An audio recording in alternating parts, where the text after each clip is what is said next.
So I'm hearing that Santos Escobar might leave the World Wrestling Federation very, very soon, and he might go to All Elite Vega Pro Wrestling. Now, the biggest cliche is, oh, Paul Levesque, he dropped the ball on Santos Escobar. No, he did not. Here's why. Because Paul Levesque was the one who called up Santos Escobar. Listen, let's speak facts and evidence.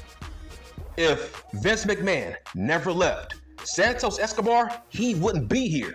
Santos Escobar would have gotten released if Vince McMahon was still here. So please, put some respect on Paul Levesque's name. What about Karrion Kross? If Vince McMahon was still here, Karrion Kross would have never came back to the World Wrestling Federation. So just be grateful that Paul Levesque gave Karrion Kross a second chance alongside Santos Escobar.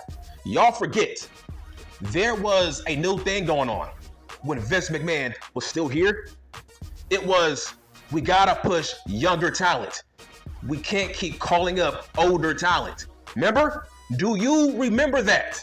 You see, you fans, y'all want to say that Paul Levesque doesn't like LA cosplay, but you tend to forget that Vince McMahon made this man into a manager, not Paul Levesque. The moment Paul Levesque took over, he gave LA Cosplay back his name and his gimmick. So I don't know why you niggas be hating on Paul Levesque. If Vince McMahon was still here, we would know who LA Cosplay is because LA Cosplay was close to being released alongside Santos Escobar because of their age. This has been confirmed by LA Cosplay himself. He said it. He was close to being released under Vince McMahon because LA Cosplay, he didn't like being Max Dupree. So he was close to being released alongside Santos Escobar because of their age. That's why. That's why Vince McMahon was trying to make LA Cosplay into a manager based on his age. There's a reason why Vince McMahon never called up Santos Escobar. That was Paul Levesque. Because Vince McMahon, he didn't want to push older guys anymore. That was the new thing back then. That was actually one of the main reasons why people turned on Austin Theory. I don't know why. It's like you jackasses, all these years, you want to say, oh, how come Vince McMahon is pushing all these older guys? And then he was trying to push Austin Theory, right? He gave him the Money in the Bank contract, and for some strange reason, you marks turned on Austin Theory. A young guy, Austin Theory, you turned on him. I don't know why, but Santos Escobar, listen, Paul Levesque did not drop the ball on that man. He was lucky to still be here. He was fortunate.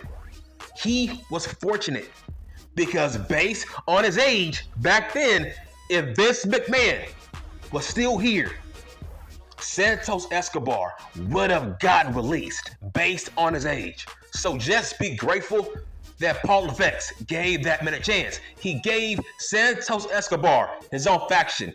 This man was in a feud with Rey Mysterio Jr. I think Santos Escobar, he did just fine. What were you expecting? Right? You never know what you want.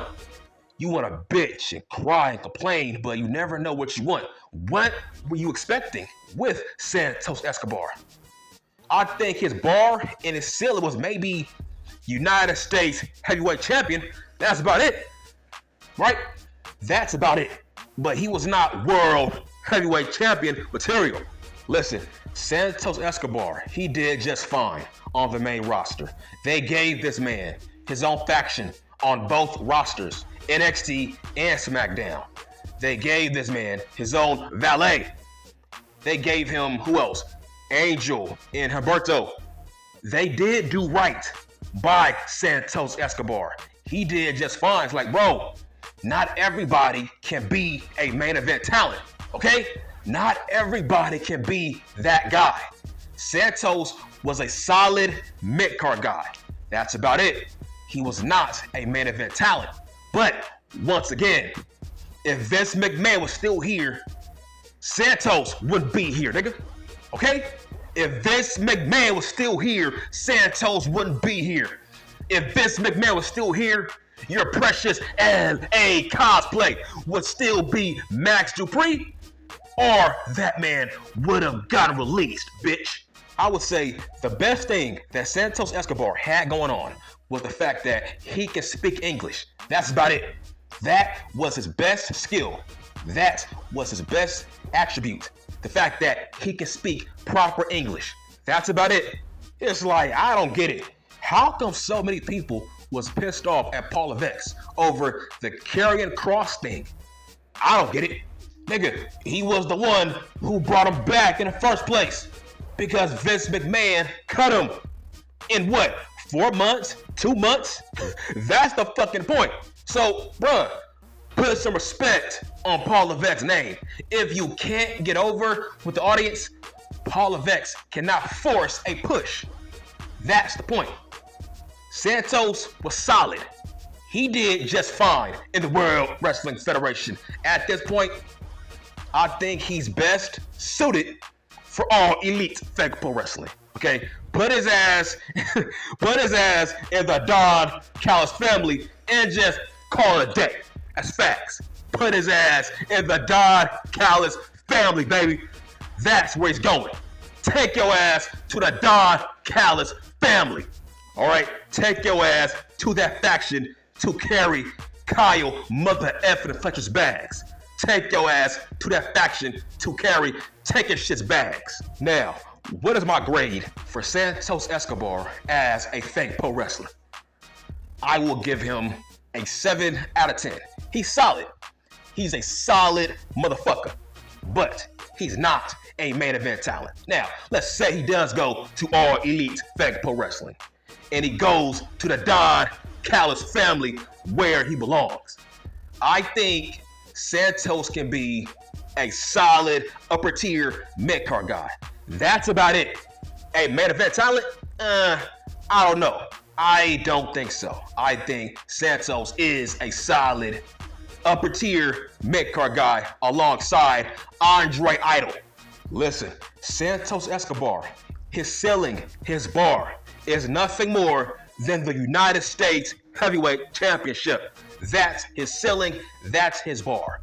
His bar, it is the TNT Heavyweight Championship. That's his ceiling, that's his bar, that's about it. And guess what? If you have a problem with what I said, all right, cool. Let's run that fade, dog. That's a great suggestion. Catch the fade. And I'm done.